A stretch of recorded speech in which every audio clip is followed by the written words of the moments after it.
আজ একটা অত্যন্ত সিম্পল তরকারির রেসিপি আপনাদের সাথে শেয়ার করছি, যেটা কিন্তু প্রথম পাতে ভাত দিয়ে মেখে খেতে কিন্তু দারুণ লাগে। ওটার মেন ইনগ্রেডিয়েন্টস হলো গোবিন্দভোগ চাল, ধনেপাতা আর কাঁচা লঙ্কা বেটে দিয়েছি। চলুন তাহলে ভিডিওটা দেখতে থাকি। এখানে বেগুন নিয়েছি একটা, এখানে আলু নিয়েছি একটা, 5-6টা সিম আর একটা পেঁপে খানিকটা অংশ এরকম লম্বা লম্বা করে কেটে নিয়েছি। সব সবজি কিন্তু একটু লম্বা লম্বা করে কেটে নিয়েছি। এখানে খানিকটা ধনেপাতা দিয়ে দিলাম ছিঁড়ে, একটা কাঁচা লঙ্কা ভেঙে দিয়ে দিলাম, 2 চামচ মতো গোবিন্দভোগ চাল ভালো করে ধুয়ে ভিজিয়ে রেখেছিলাম সেটাও দিয়ে দিচ্ছি। এই সবজিটার কিন্তু মেইন ইনগ্রেডিয়েন্টস হলো গোবিন্দভোগ চাল। মশলাটা তৈরি করে নিলাম। আমি আজকে শিলনোড়ায় বেটে নিলাম, বাট আপনারা চাইলে কিন্তু মিক্সিতেও করতে পারেন। কড়াইতে সরষের তেল দিচ্ছি। তেলটা গরম হওয়ার পরে কয়েকটা বিউলির ডালের বড়ি নিয়েছি, দিয়ে দিলাম, একটু লাল করে ভেজে নিচ্ছি। বড়িগুলোকে লাল করে ভেজে নিলাম, তুলে নিচ্ছি।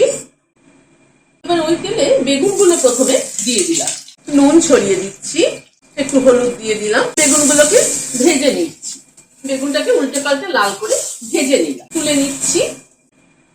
সরষের তেল দিচ্ছি, 1/2 চামচ কালো জিরে দিলাম, একটা কাঁচা লঙ্কা দিলাম, 1/4 টিস্পুন হিং দিলাম। দারুণ সুন্দর একটা ফ্লেভার বেরোচ্ছে। এরপর একে একে সব সবজিগুলো দিয়ে দিচ্ছি।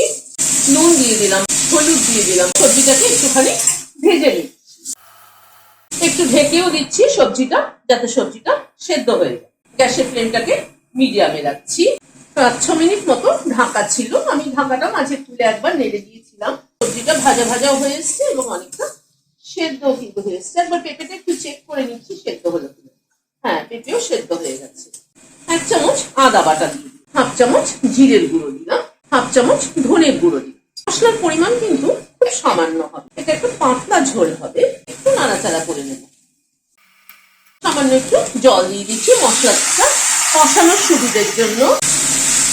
মিনিট 2 মতো একটু নাড়াচাড়া করে নিলাম। গরম জল দিয়ে দিচ্ছি। সবজিটা একটু ফুটে উঠুক, এই সময় বেগুনটাও অ্যাড করে দিচ্ছি, বড়িটাও দিয়ে দিলাম। মিনিট 2 মতো ঝোলটা ফুটলো। এবারে চাল আর ধনেপাতা বাটাটা দিয়ে দিচ্ছি। চাল বাটাটাই কিন্তু ঝোলটাকে ঘন করবে এবং সুন্দর একটা ফ্লেভার দেবে। চিনি দিয়ে দিলাম। গ্যাসের ফ্লেমটাকে বন্ধ করে দিয়ে সার্ভ করে দিচ্ছি। ভিডিওটা যদি ভালো লেগে থাকে তাহলে একটা লাইক এবং সাবস্ক্রাইব করার অনুরোধ রইল। আজ তাহলে এখানে শেষ করছি। নমস্কার।